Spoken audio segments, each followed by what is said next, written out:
So if you're a longtime listener of the Mastering Midlife podcast, you know I talk about a posse. You know I am adamant that you have to have people in your lives that you trust in business, that you trust for personal, that you trust, that are your unshakable people. And one of my 5 people is my next guest. Jen Dalton is the person I trust with anything I do in my career, with my personal life, with decisions I have to make, how I present myself in the world. And I'm just so tickled to be able to share her with you. She is a master brand personal strategist, and she'll correct me later when I let her talk, whether or not I have that right. She's the CEO of Brand Mirror. Her expertise is helping CEOs, leaders, get their message out, get their messaging out and present themselves to the world. And she's helped that with me with Only Tens and Mastering Midlife, and anything that you see in the world is because I run it by Jen and asked for her input. She wrote a book called The Intentional Entrepreneur, absolutely great book. And now she's working on a new book that came from a conversation that she's been having and I had with her about a year and a half ago about why can't we all get along? Why can't we talk? Why can't we have these conversations that we need to have? And Jen, being Jen, said, you know what? I think I'm going to research this, I'm going to learn this, and I'm going to write a book. So I said, please come on the podcast. Let's talk about this because Thanksgiving's coming up, Christmas is coming up. We've all been locked in with COVID all this time. We need to know how to talk to each other. So Jen, thanks for being on the show. Thank you so much, Mark, for having me. And I love being a part of your tribe and that the feeling is mutual. So I do not know what I would do without you. Absolutely. Vice versa. I appreciate with you writing a book, me writing a book, COVID and all that, and not seeing you, I'm glad that I get to see you on camera and I get to share you with the world. So we were talking before the camera went on, before the microphone went on, and by the time this airs, there will be a name for this book. But we had, like difficult conversations. Telepathy is not a strategy. Avoidance is not a strategy. Talk about why you're writing this book. What was the impetus? It's funny, a few years ago, I remember it was right after the election and I was sitting on the couch in a moment of quiet, which I rarely have, with a coffee and a book. So I was very calm. And my husband was walking by and he said something off the cuff, political. And I remember thinking, I went from being calm with a cup of coffee to like really mad. And I was like, why am I overreacting? And I didn't do anything because it was such a visceral reaction. Actually, in the book, you say you wanted to jump over the couch and were ready to fight. I did. We had this knee wall. And I did think, I envisioned myself jumping over it, which is foolish because there's no way I would be able to jump over it. But I was really mad. And we all have those moments where someone says something and you just go into this fight mode, or you're in flight mode and trying to flee. And so that prompted me to think about and start to research the topic. And then a few, almost like a year went by and I gave a talk and I was sort of meandering with this idea. And then last year when my mother passed away, I had a lot more difficult conversations that had to be a lot more intentional. And that really is what kickstarted writing a book, because the more I shared my stories with other people about hard conversations, the more they shared. And I realized there's something here that we still haven't cracked the code on. And, I want to go on my own journey to find the best practices for how do we navigate those high risk conversations with people we love. Yeah, I can hear the emotion in your voice when you started to talk about, when your mother passed away and you really in earnest had to have conversations that were just raw and intimate and that's what I want to hear about. Like, why do you care whether or not we have better conversations? I think a lot of it stems from being your authentic self. And so when I think about personal brand and reputation, a lot of times people can think of it as marketing yourself like a product. And that's not how I think of it. I think of it as you live your purpose, you know your why, and you want to make a change in the world. Even if it's 10 people that you help, 1,000, 10,000, whatever the number is, it's just important to be clear on who you are.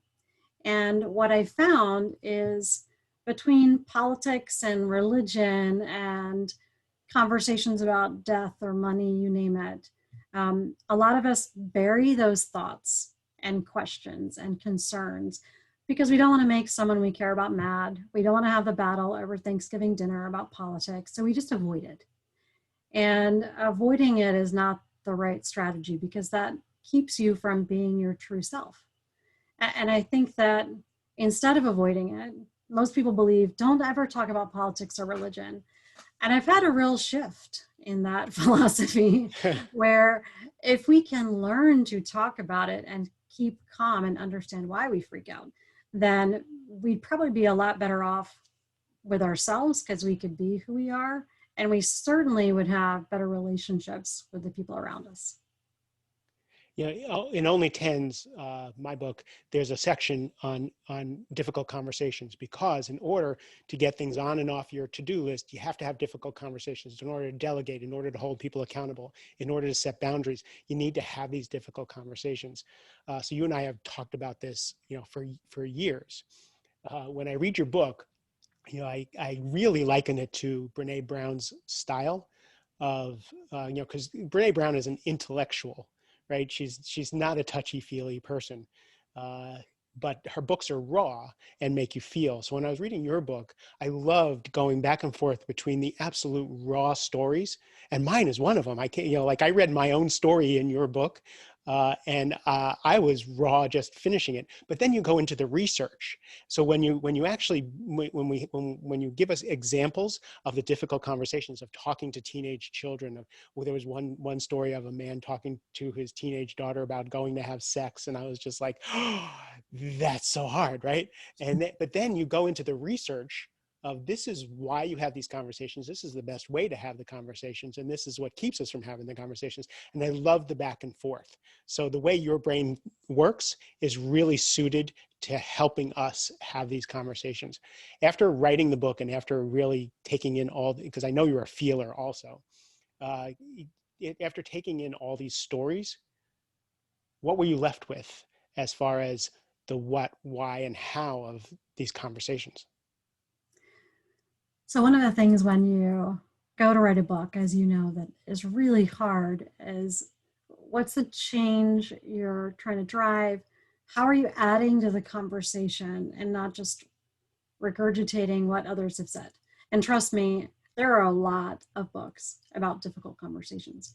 There's difficult conversations, crucial conversations, how to have impossible conversations, not to mention like 20 others. And so there is a lot of research. And what I try to do in my book to make it add to the conversation. One, I go a lot deeper into through the stories, the thinking of where people were at, what were they feeling, what were their fears. And every chapter is a different topic, because the other thing I've realized, I've been fortunate not to have that many difficult conversations in life sort of thrust upon me. But as I get older, I know I see more and more of them coming, whether it's about, teenage conversations or conversations with your parents about health. And so difficult conversations are not going away. Even with COVID, talking with your parents or friends about who's wearing a mask, who's not, why, how do you navigate that without burning a bridge? And so my hope is that the book will share stories that are relatable.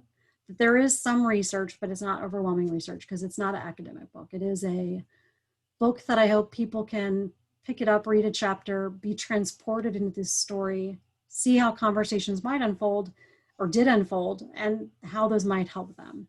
The last chapter is my conclusion for what's the takeaway? What's the framework that might help people navigate difficult conversations, and comparing it with all of the other frameworks that are out there, and really trying just to give a different view.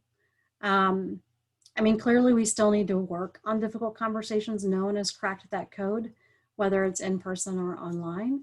And that's why we have more and more books. So I'm hoping that this framework and the approach gives a different lens and helps people think a little bit differently about how they approach it and why we overreact the way we do, because that's what I had to learn about myself. Why do we overreact?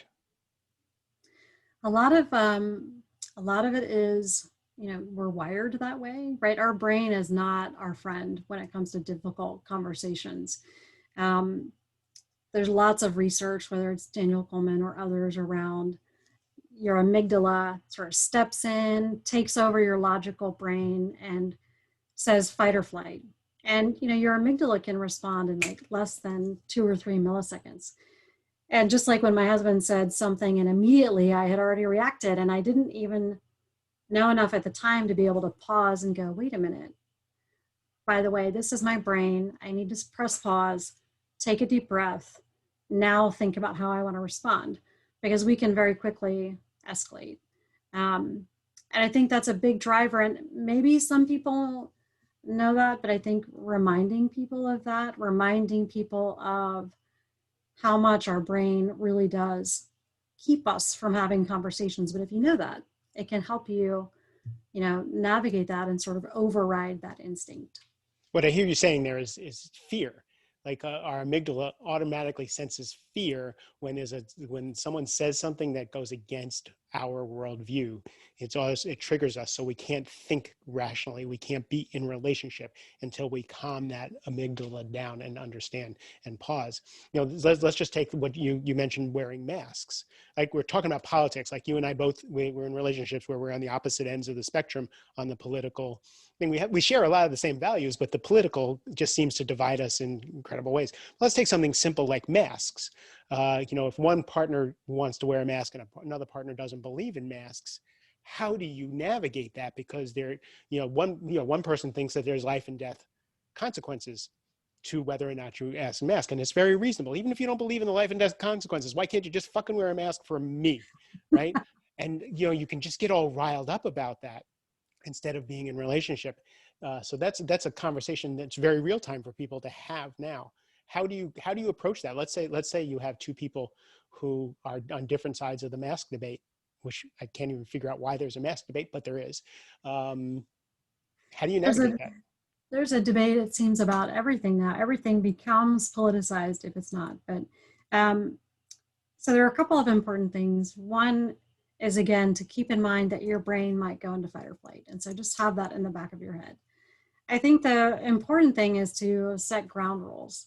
And so if you're talking, for example, I have to talk to my dad about, is he wearing a mask when he goes out? When I went to see him in Georgia, which was not the best place to go because he was having surgery, approaching that with him really was around, look, I'm not trying to change your mind or force you to wear a mask. I just know that we have similar values. We care about each other. We love each other. So tell me more about why you want to wear a mask or don't want to wear a mask, right? The most important thing. So how did you get yourself to the point where you can ask a question? Because if my elderly parent is not going to wear a mask, and he's not going to wear one of the N95s, like for me, I wear a mask so that I don't affect the grocery store worker, right, or someone else, or your dad. But your dad needs to go out and he needs to protect himself. So, like, how do you get yourself into a place where you're able to actually ask those questions? One of the things I had to learn was I can't tell someone to do something, especially not any person in my family who has the stubborn gene out the wazoo. What I can do, though, is say, Dad, I really care about you, and I'm worried. I'm worried about you, and I want to make sure you're okay. Help me understand, like, what makes you feel safe? Where wearing a mask, does that help you feel safe? Like, what else are you doing? Like, tell me a little bit more. And so there are a couple of things that happened in what I just shared. One is, we have to remember that if we tell someone to do something and it's already against what they want to do, or it's implying that they're wrong, they're going to go straight into fight or flight. And when your amygdala kicks in, you're in stress mode. And the last thing your brain and your heart are ready to do is create a solution or collaborate. And so when I say instead, hey, I'm worried about you, now I've created an opportunity for my audience, for my dad, to engage and try to help me not feel worried. And so they're part of it, and it's a dialogue. I find when you say, would you just wear a mask? that statement in and of itself is a monologue. You're the messenger. We all know what happens to the messenger. They get shot. So don't be the messenger, right? It's very important to think about, how can you ask a question that's not leading? How can you set ground rules to say, look, I'm not actually trying to change your mind. I'm just trying to understand because I care about you. The more you can remind people of your similar shared values and that you love them and you're just trying to learn and listen, you're not trying to change anything, they will be open to talk with you. That's so If, good. I you love know, that piece. You remind them and remind myself of our shared values. My partner and I have been practicing these conversations because, again, we're like on polar opposite ends of the political spectrum, and everything means something dastardly, right? So reminding myself that we both want peace, we both want people to be together, we both want, all these good things for people. We're just seeing it from a different lens has really been a game changer for us to be able to actually have conversations that were impossible before. I think the other thing that I learned through a lot of the interviews is people don't know what others' experiences are. Mm-hmm. So, people might share a comment or say something, but if they haven't asked me why I believe what I believe, what's my experience been in the past, you could really hurt a relationship by not understanding, gosh, what's happened in your life that made you so passionate about this topic, right? If you're talking about politics, what was the first, moment you can remember where you loved being a Republican or a Democrat or whatever? But it's important to ask and get context, because a lot of people's stories, we make assumptions. And if you understand why they're where they are, then you might be able to collaborate better. You certainly would have more empathy and you can understand why something is important. Mm. So the most important thing in a difficult conversation is your audience has to believe that you care. And they have to believe that you're really trying to understand them for the sake of understanding. And that goes for us too. We're more Exactly. responsive if someone makes, Yes. just turn it around. Like with if I'm talking to someone and I feel like they actually care about what I think, what I feel, what I experience, then I'm more apt to listen to them. And don't get me wrong, I practice this every day. I still haven't cracked the code, right? I'll still feel myself starting to tense up or freak out. And I just have to remind myself, look, that's your brain. Take a deep breath. You know you care about this person. What can we do to make sure they know you care? And just take a deep breath and step back. Because the I other do that thing, all the time. My brain is screaming, what an idiot. You're such an idiot. I can't believe you even believe that. Why do you care about oh, this? Oh my God. And I'll be breathing from my belly yes, and even say, my brain is racing, but I'm listening. And correct. it's so hard to do that. It Or is that hard, amygdala just wants to take hold. totally. Well, and, um, once you practice having that sort of two things in your brain at once, you've got the brain freaking out and your mind trying to have a rational conversation. It does get easier. It doesn't mean you're perfect Mhm. at it, but that one thing has made a huge difference. And I think the listening to understand, right, having empathy, because you don't know someone's story. You've got to really learn why they believe what they believe, because as soon as they think you're just trying to change their mind and you don't really care, you just want to be right, then you've lost the entire point of the exercise. A difficult conversation is not about winning, it's just about listening and moving forward together. I did a coaching training, a modality called circling. And it's the most gentle, most loving coaching I've ever seen. And it is all about someone sitting in the center of the circle and people standing around them. And all they do is reflect back how they feel, what they see, and the whole purpose is to learn someone else's world. And the premise of circling is that we do not understand other people's worlds. We all live in our own world that we made up, that we have perceptions, and the extent to that, there is very little shared reality. And in circling, you spend all this time really trying to get the person's world before you ever do any coaching, before you ever do anything, is really understand. And that's been a huge part for me in the whole political conversation is how do I get, because the day I realized that my partner and I, we don't have a difference of opinion. We live in completely different worlds, just completely different realities. And it's not a matter of opinion. Once I got that it's not a matter of opinion or right or wrong, that we just don't live in the same world, now it stopped being personal, right? And now I can have a conversation. It's still hard, but now I can have a conversation. So question in the book, like I'm reading gut-wrenching story after gut-wrenching story in the book. Some of them actually are gut-wrenching and uplifting at the same time, because they're gut-wrenching because I put myself in the space of having that conversation. But then the wisdom that comes from either failing or actually doing it well at the end of each vignette is really, including my own, which is like, wow, I'm really wise, I'm really cool. But it's really good. What sticks out from the book in the conversation? Which story really moved you and taught you something new?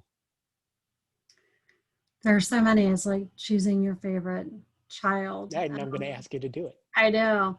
Well, one of my good, good relationships, good friends, Diane, shares her story about talking with her dad and helping him understand why he needed to move into assisted living or independent living, excuse me, because he was so not there.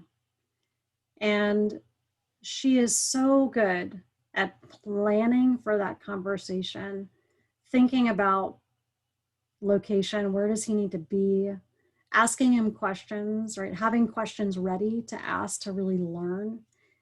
And I know with all of the boomers and as somebody in the same space where you're starting to have to ask your parents, like it's a very poignant, timely story, and it's heartbreaking. And so, I think the story itself and her wisdom and the takeaways are mind-blowing. But to your point, when you put yourself in someone else's shoes, for me at least, I'm extremely empathetic around that. As much as I love logic and structure, I can see a story and be a part of a story. So hers is really powerful. But there are a lot of different stories, from race to politics, to money to health, that I really wanted a book that people could flip to a chapter and have at least 2 stories to read and go, how does this feel, right? And not every conversation's perfect, right? So that's the other thing is, one of the chapters is about an individual that I met a few years ago named Cash, and they came out to their family. And that story, especially in the transgender community where there's so much inspiring work being done, but there's also so much hatred also, that hearing Cash's perspective on how they navigated that, how did they make sure they felt safe, what were they looking for from their parents, right? What is success? So right now, Question. you're using the pronouns they for Cash. Correct. Cash's pronouns are they, their, and them. Which is a little bit weird to write. But I learned a lot as I was going through that. But yes, pronouns matter. And when you read Cash's story, it becomes really clear why. And also, when you read about how their parents don't always adopt that, it really breaks your heart. Because again, all of this is about people want to be themselves, right? I believe everybody should be able to be who they are authentically, without judgment. Hopefully they're also good, right? That's one of my requirements, to be good people. But everybody in this book, they are just trying to do the best they can, whether it's a conversation about leadership, about a family business. And we all have those moments every day where we're so stressed, especially with COVID. We're so swamped. It can feel really hard to press pause and seek out or even embrace a difficult conversation. But they are one of those things where if you start to practice, they become easier. And it takes a huge weight off of your shoulders, because they're like the eat the frog, right? Mark Twain says, eat the frog in the morning and everything else will be easier. Find a difficult conversation you can practice with someone you trust and just start, because they're not going to go away. You're only going to have more of them. And we need to figure out how to do this as a society, but especially with the people you care about. It's intimacy. Having a difficult conversation is intimate, and it's really hard. Just before we started this recording, I was coaching a client, and he was saying that he had made a mistake, thought he made a mistake by bringing up a really difficult topic while he and his girlfriend were on vacation at the beach. And as he's telling me the story, all I can notice is he looks light, and he looks good, and he looks, in much better space. But he's telling me this story about how hard it was to have this conversation, and the back and forth and all this stuff. And I said, so what are you left with? He goes, I just feel better. Everything's on the table. It just feels better to have everything on the table, and now we can actually work through it. And that is the definition of why we have these difficult conversations, is because as icky and horrible and sweaty palms as they feel, now we have everything on the table. We can be intimate, we can be real, and we can do something with it. So it's really cool.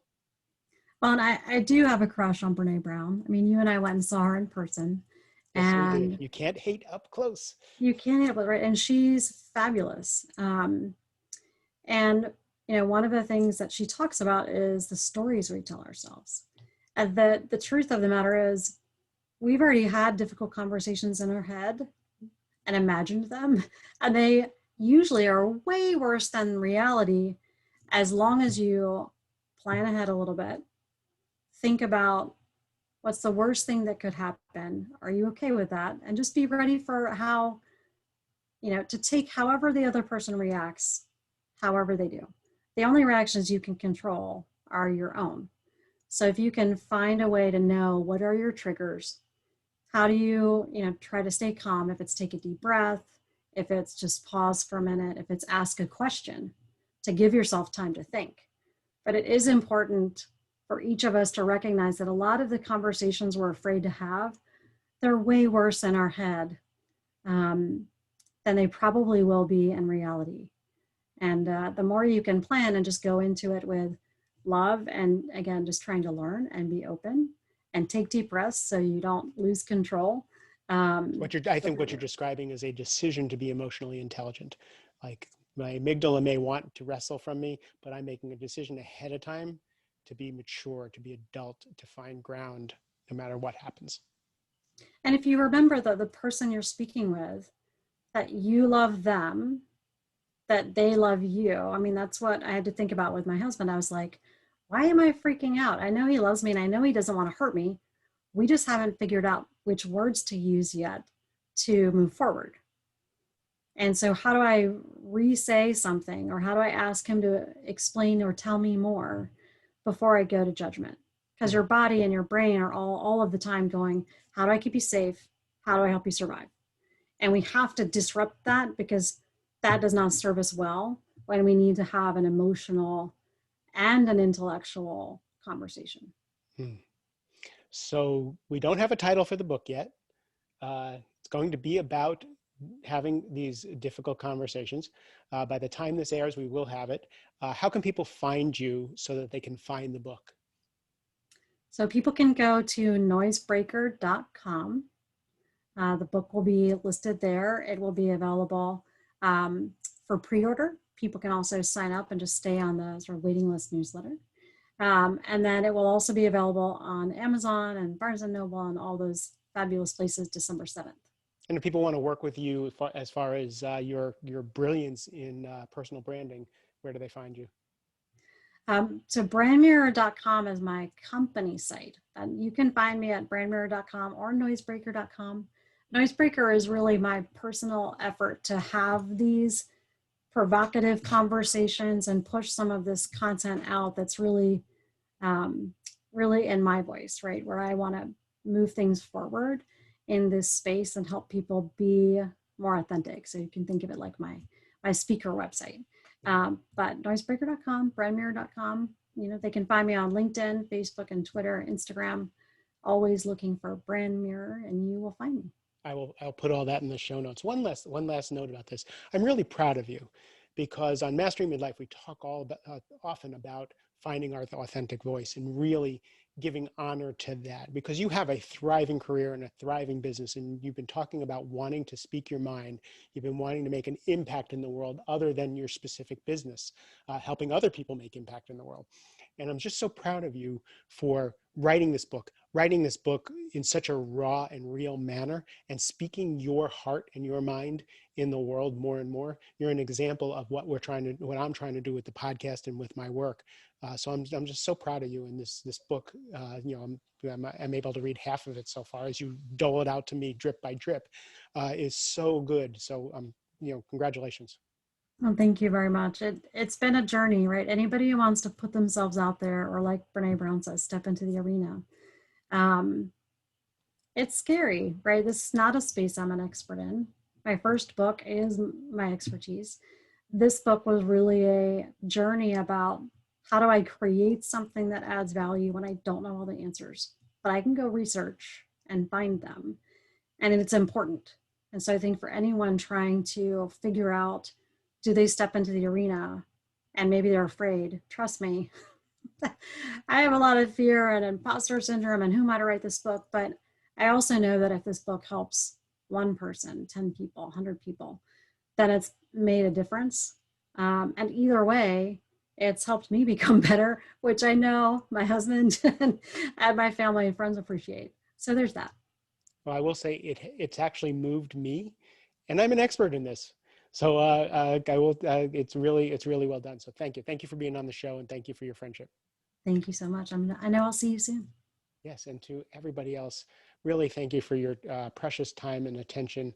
I know everything is competing, the stress, the noise out there, and I just urge you, take care of yourself, drink lots of water, be kind to each other, and I love you. Have a great rest of the day.